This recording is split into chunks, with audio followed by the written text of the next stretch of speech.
Hey everyone, it's Captain Kyle. Welcome to Classic Rewind Weekend, and I'm going to be talking to the amazing RJ Mitte. Let's give him a round of applause. Put that in post? Put it in post. Put it in post. Got you down. First of all, how are you enjoying the con? I'm doing great, man. It's great to see you, first and foremost. It's great to see a lot of friends out here. And you know, everyone's having a really good time. That's, you know, it's been a little slow. There's quite a few events happening all around us at the same time, which is pretty amazing. And just so everyone's happy, you know, we've had a fun couple of days. This is Sunday now, and it's been nice. Everyone's so sweet, and you know, with COVID, I haven't really been to a lot of conventions. I've been kind of staying home and relaxing, so it's nice to see people coming out again and people sharing the camaraderie and being back in society, I guess. Well, I understand you're from Texas, and you haven't really seen your home, though, a lot recently because you've been going everywhere. I've been working, man. I've been working a lot, actually. So the cool thing is, you know, filming's back, which has been very nice. Over the last couple of years, I hadn't really worked as an actor. I've been doing other day jobs, and I just got off a project like Wednesday. So this past week, just wrapped a full feature. I'm actually in the middle. After I leave here, I have a table read for another project, hopefully being scheduled for November, December, November, maybe December. And I'm in the middle of doing a charitable fundraiser for the Dave Thomas Foundation. So they do adoptions and do a lot of amazing stuff for kids and really try to find stable homes for people. And so I head off to that. We're in the middle of auctioning off a car right now, which is pretty cool. It's old. I can't remember the year right now, but it's a badass muscle car, beautiful colors. And where do I bid? Hey, Dave Thomas Foundation. After I get this done, I'll show you the links. But yeah, it's all on my Instagram and stuff. So awesome. Yeah, go bid on a car, but don't outbid me. It's only $5 for a ticket. Is it a raffle? It's a raffle. Okay. It's a raffle. So that I can afford. No. It's not like an auction house. No, it's a raffle, and it's $5, and all the proceeds go directly to the Dave Thomas Foundation. So I go home for a day, or not even home. I was supposed to have 2 days off, but I go to LA for 2 days, and then I fly from there to Ohio to do the raffle on the 30th, and then I fly back to LA, supposed to, but I didn't bring enough clothes. I wasn't planning on being gone for a month.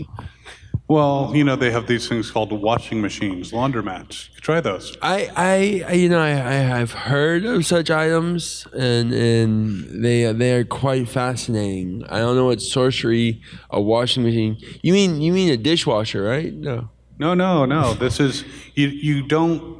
Most people don't just wear clothes and throw them out like you do. Oh. You know? What? you don't. No, we wash our clothes and we wear them again.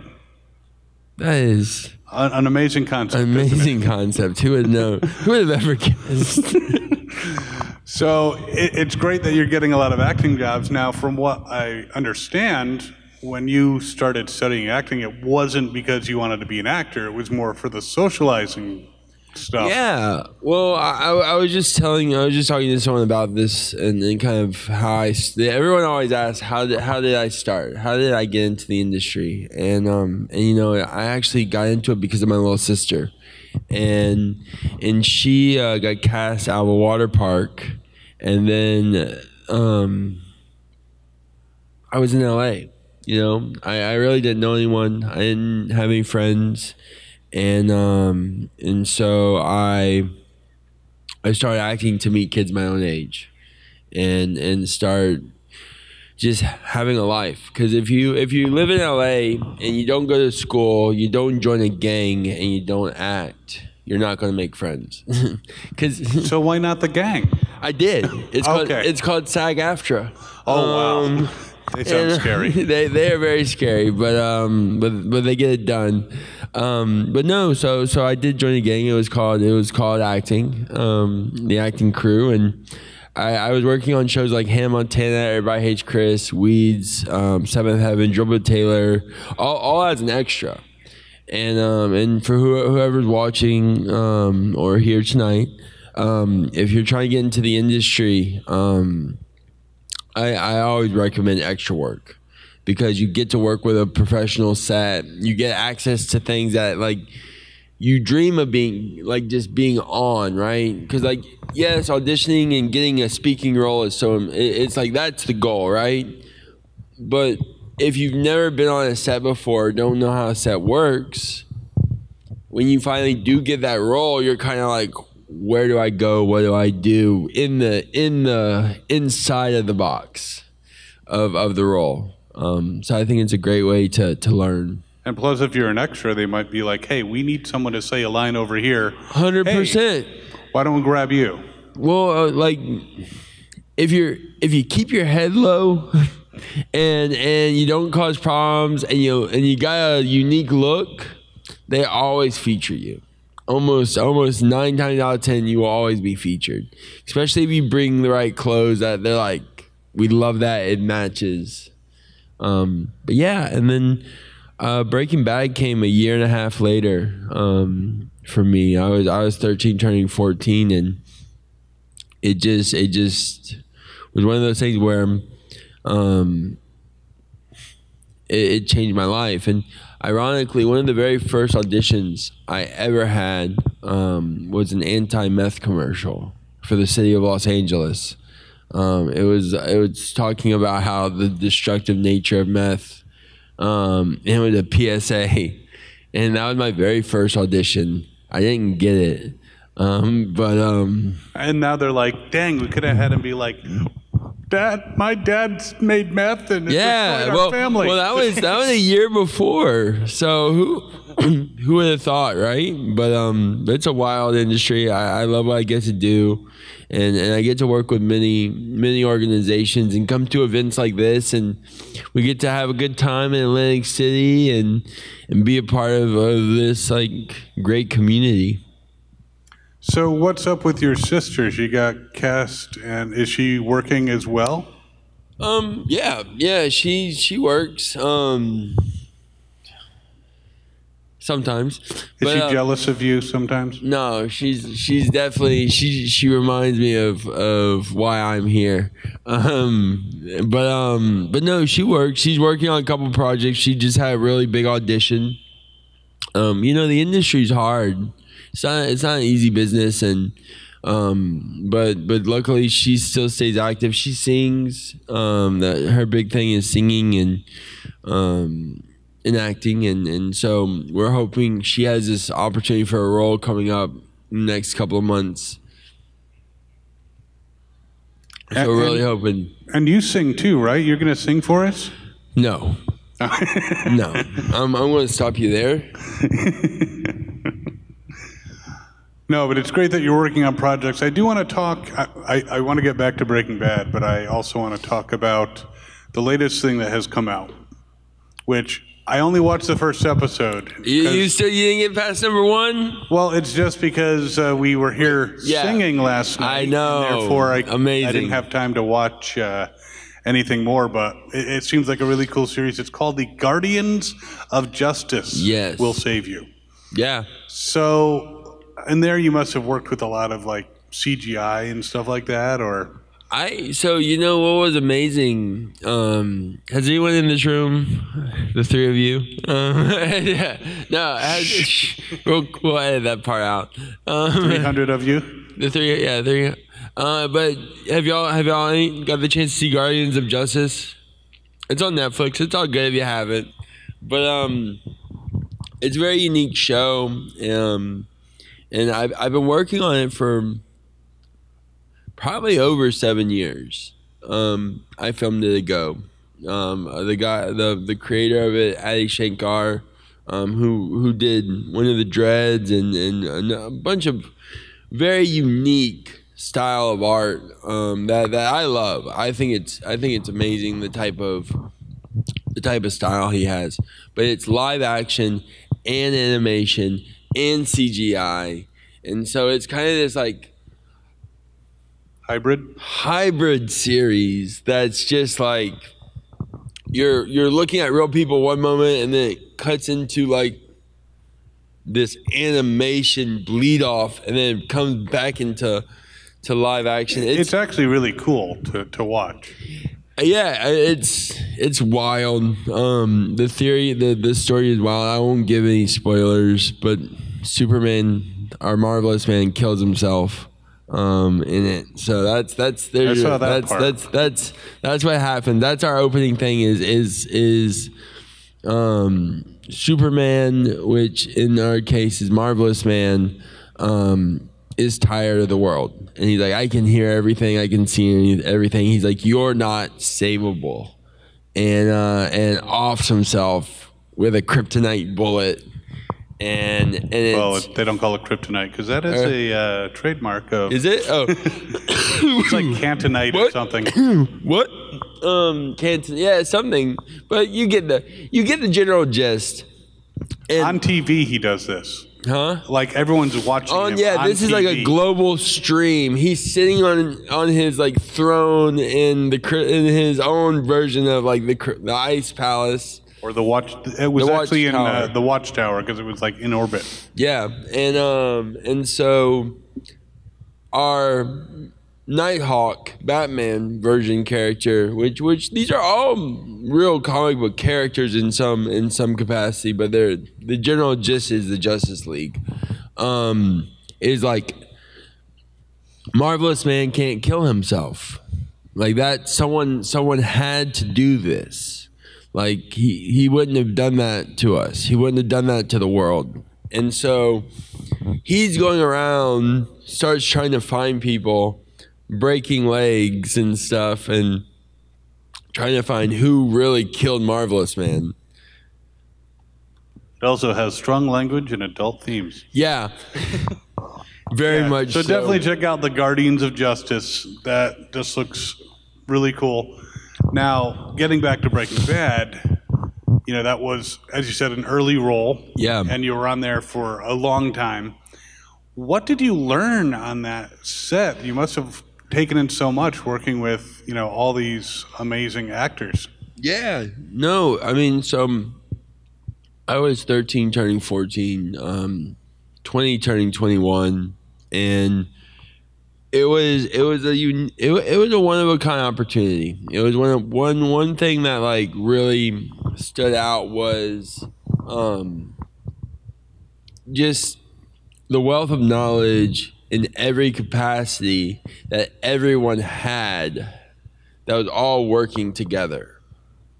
And that is a dream part for a novice or first generation really like actor, because most people that are actors have first and second and third degree generational industry, and so they all had that knowledge, and I just did my best to learn and absorb all that I could and just try not to get in the way.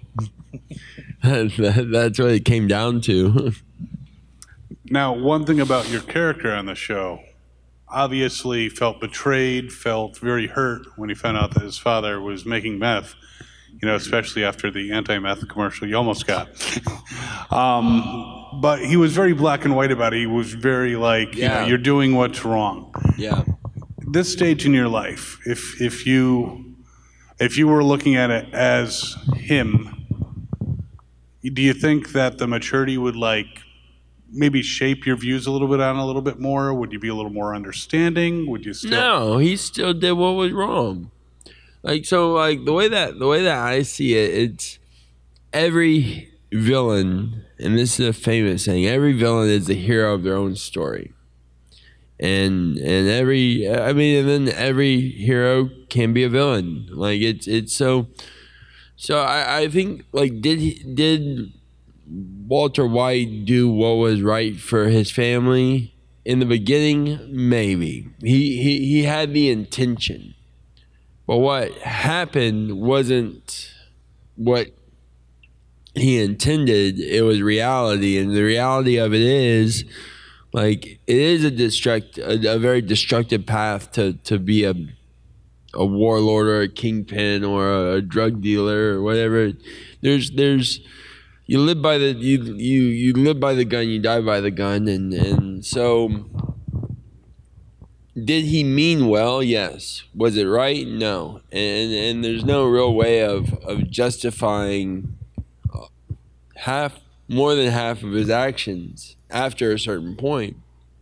And so, like, my view on it is like is by him not just dying, he could have died and left the family in debt, and clearly he got better. Like, you know what I'm saying? So he wasn't like, he then had the dilemma of he created this habit that was destructive to him and everyone around him, thinking he was dying, to then just grow it further. And so he could have stayed an honest man, but we wouldn't have had a story. But it's kind of, he betrayed his own family and his own kids, and chose to live in that world versus his family.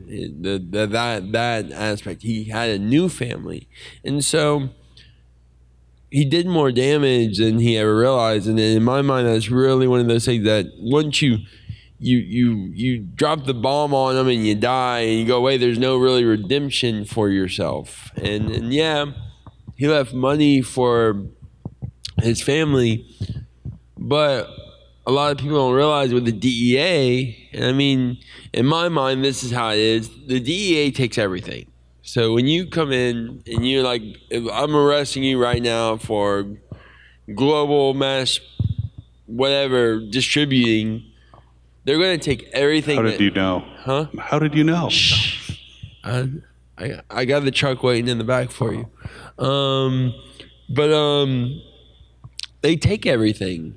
And so and that's not just from you, but from your family, your kids, your grandkids, your aunts, anything that's connected to it. And they monitor that. And then what they do is you are monitored of all your income that comes in and expenditures, and you have to report them a lot of times. So there's no way Gretchen or Elliot could give them the money without getting reported to the DEA. So they would have to make it really look good, and would they really? They would have to give Skylar a job, like work for the company or something like that. But they might not want to put themselves in any more jeopardy. So who knows if that would even happen? Very true. It's whether they're going to follow through, whether they're really going to be afraid of those assassins with laser pointers. Who knows? So it's interesting that you say, you know, there wouldn't be a story if he made the right choices. In fact, if in the fictional world everyone made the right and sensible, it would be like the Brady Bunch, only more boring. So it would just. I like the Brady Bunch. Brady Bunch is fun. They're very wholesome. They make some mistakes and they fix them by the end of the episode. Walter White, his mistake a little higher than Brady Bunch level, just a tad. They actually made an advertisement. I think I remember a meme a while back where it was all the Breaking Bad people and the Brady Bunch theme song or something. I am the one who bunches. Wild. So I want to talk about some of your other work. The Recall. What do you recall about The Recall? Maybe it should have been recalled. No, it was cool. Mario Borelli was the director and part creator of it, and I was a really big fan of. Does anyone remember The Spirit Within? Final Fantasy: The Spirit Within.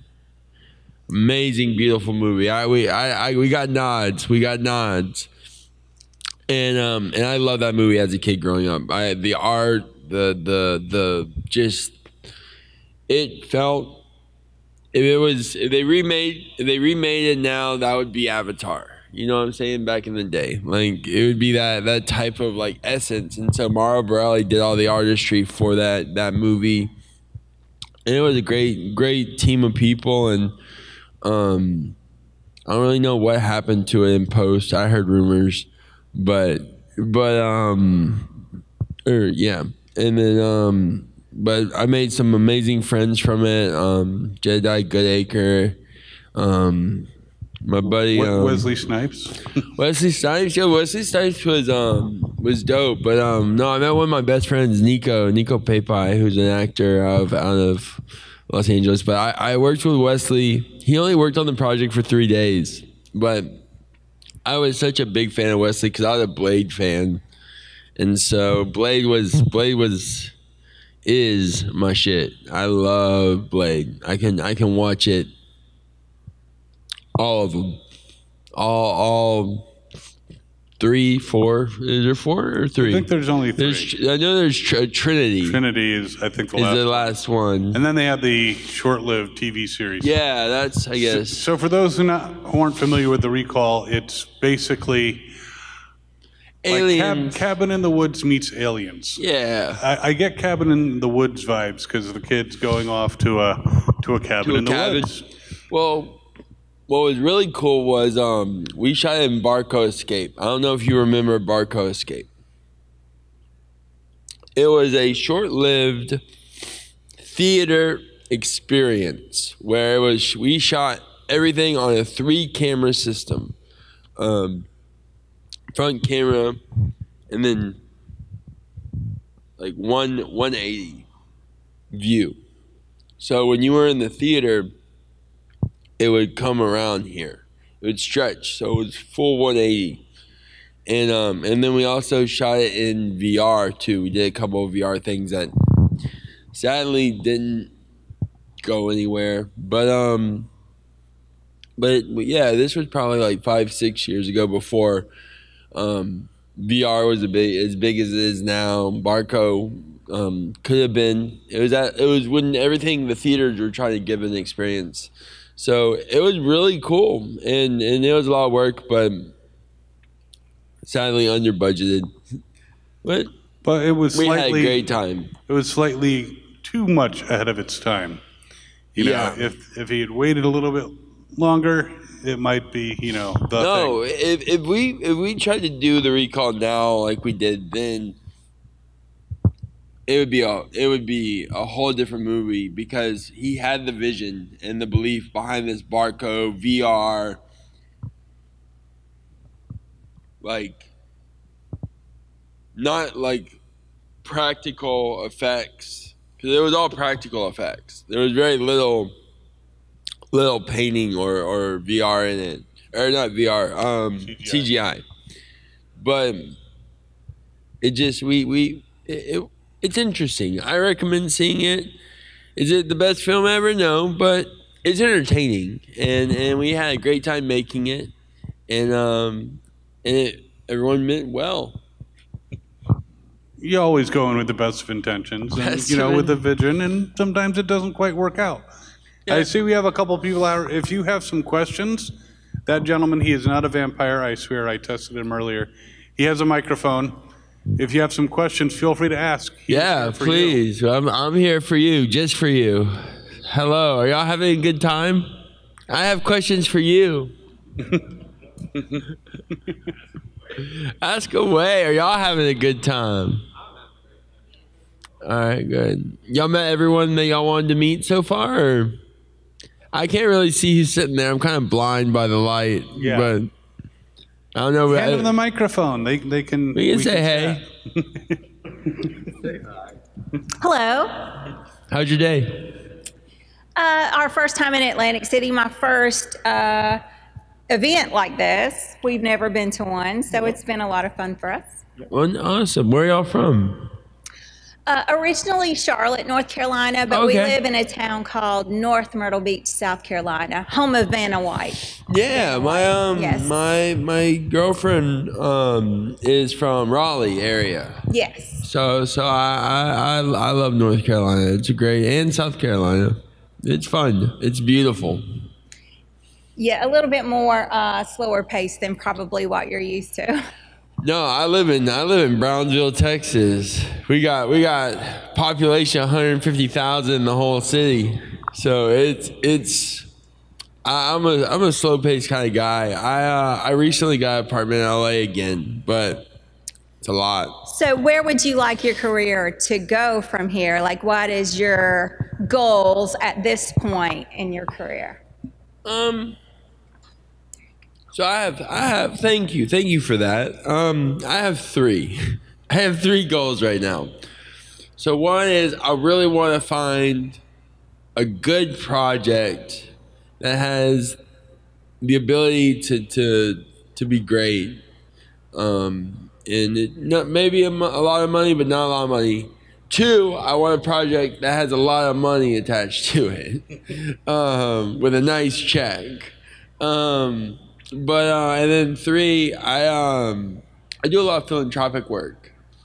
So, I just want to try to keep doing what I'm doing. I'm in the middle of a massive project right now, down in Brownsville, Texas, and I've been working on it for 7 years, and it's a community development project there, and it involves parks and farmers markets and parking and food trucks and a space and science center, and in the middle of doing some research on a theater and another building connected to it in the downtown Brownsville area, and working with universities and cities and stuff to create something really cool, and so that's really my big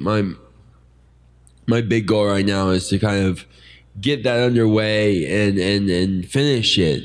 I just attached a larger part of that project onto it on top of what we're already doing. So that's going to take a couple more years of work. But very proud of it, through my grandparents' foundation. And so where I live in Brownsville, we have like SpaceX. We have a very big relationship with Mexico. Matamoros is our next city. It's our sister city. We share a border. Like literally, that line you see right here, this is Brownsville, that's Matamoros. And so I live very close. I cross all the time, and really just working in that community and finishing my project there, and then taking a very long nap. Yes, I was going to say, when do you sleep? I have not slept well for a couple of months now.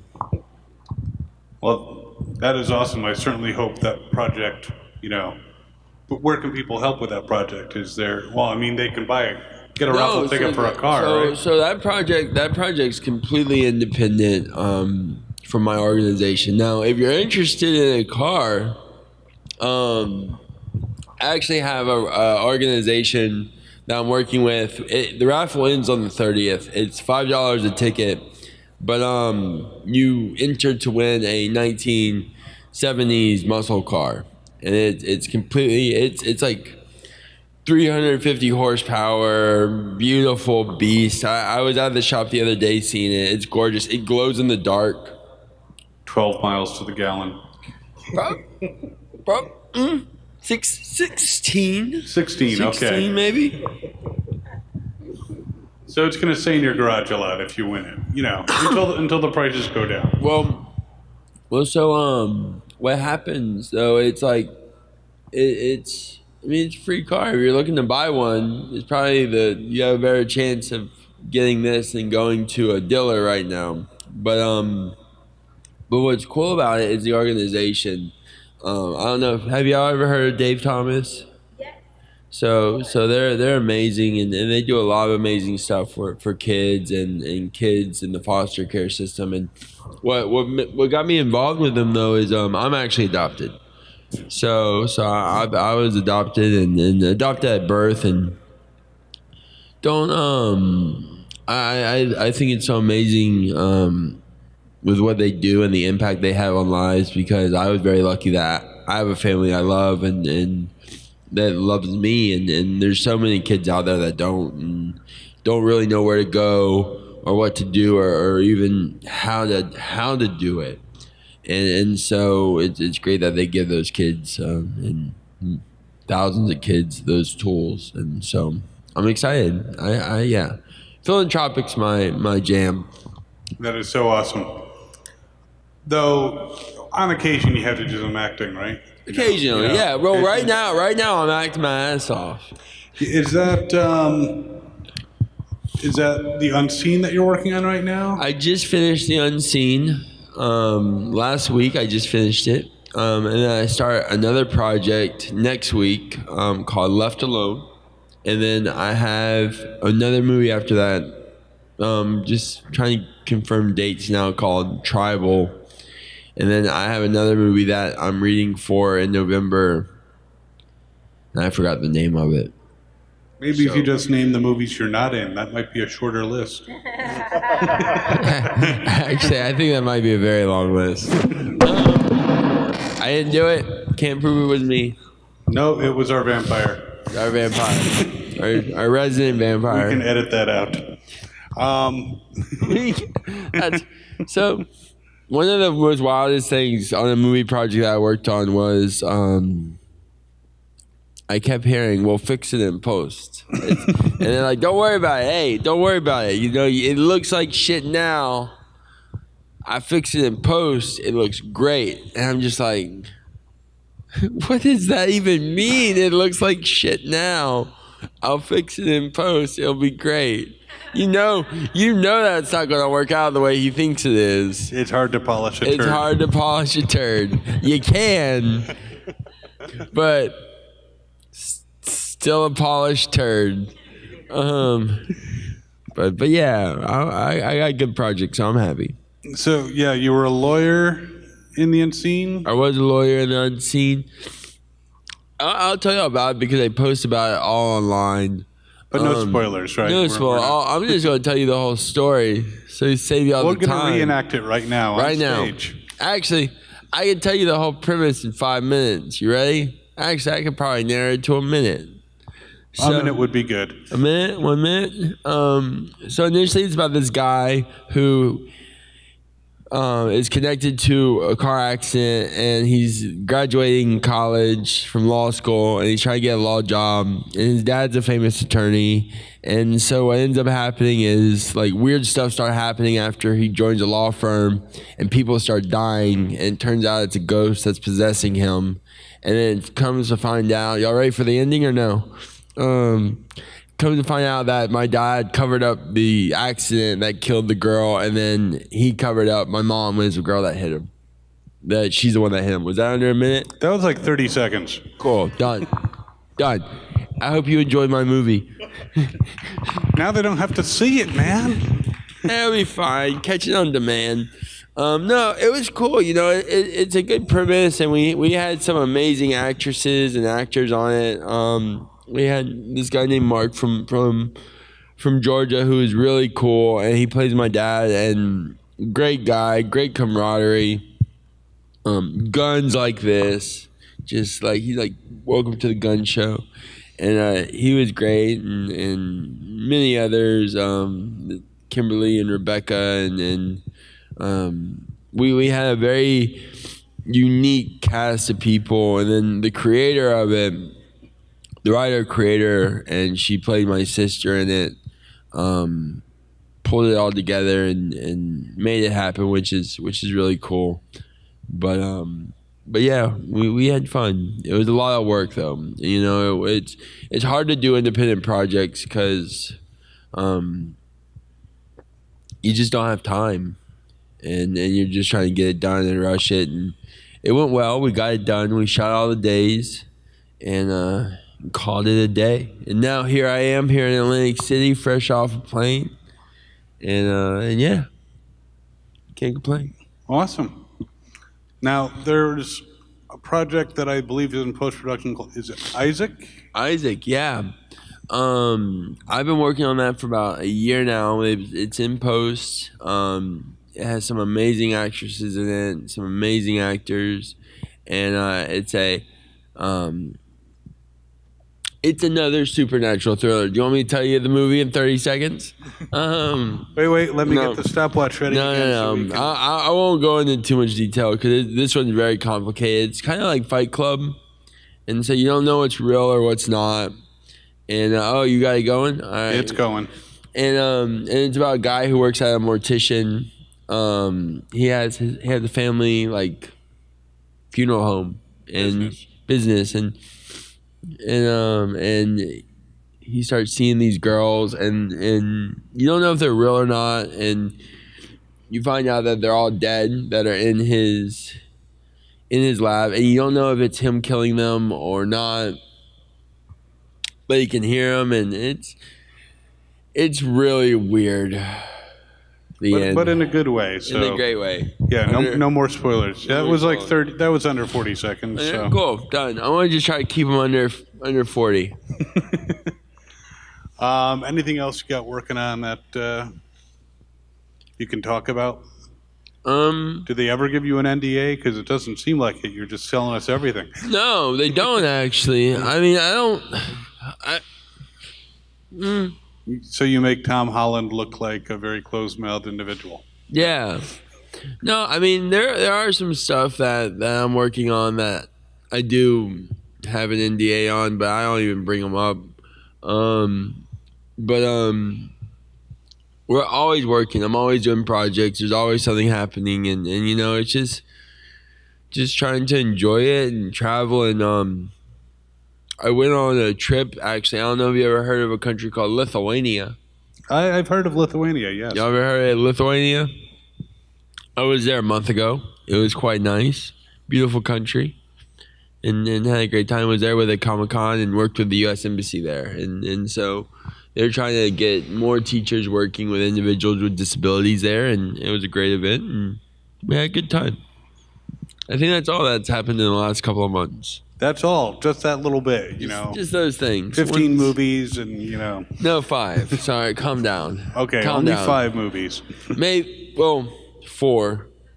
Because I finished one. Okay. But you still worked on it, so.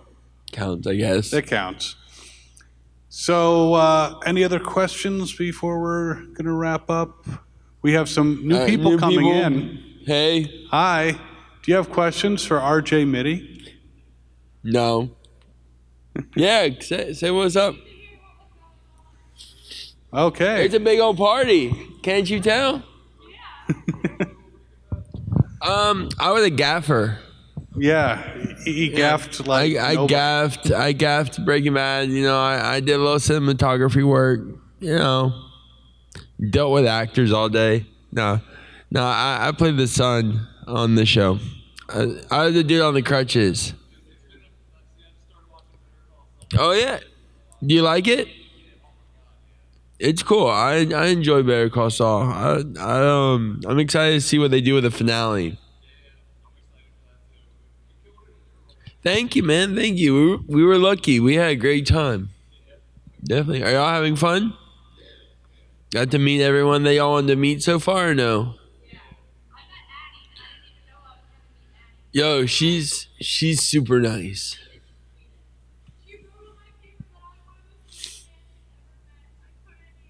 Oh, that's amazing. That's good. Yeah, I was talking to her the other day and she was super nice. RJ meets Annie. That's like, should be like a headline. Well, when my sister, what brought us to LA was a Lucille Ball Annie campaign. Like it was all the whole Lucille Ball type stuff and Annie at Universal. So that's what brought us to LA. It was pretty wild. Cool. Any other questions? Your timing. We're about to wrap up. He's about to kick me off. So, yeah, no. Yeah, well, what do you do on your copious amounts of spare time that you don't have? Sleep. I sleep. No. I'm a big fisherman. He drinks. I drink. I drink a lot. No. Gatorade. Mainly Gatorade. Water. No, I try to fish. I grew up fishing and hunting, Louisiana, Texas, you know, and so I try to get out as much as possible. I actually my uncle's a professional fisherman, so it's time off, but we're still always working. But we go like trout fishing and red fishing, and he has a bass boat in the elite series of Bassmasters. We're actually in the middle of requalifying right now for it. And so tournaments, lots and lots of tournaments. Not so much me, I watch them from the bank. Not allowed in the boat, but I'm a video game guy, PlayStation, computers, but sleeping, man. When I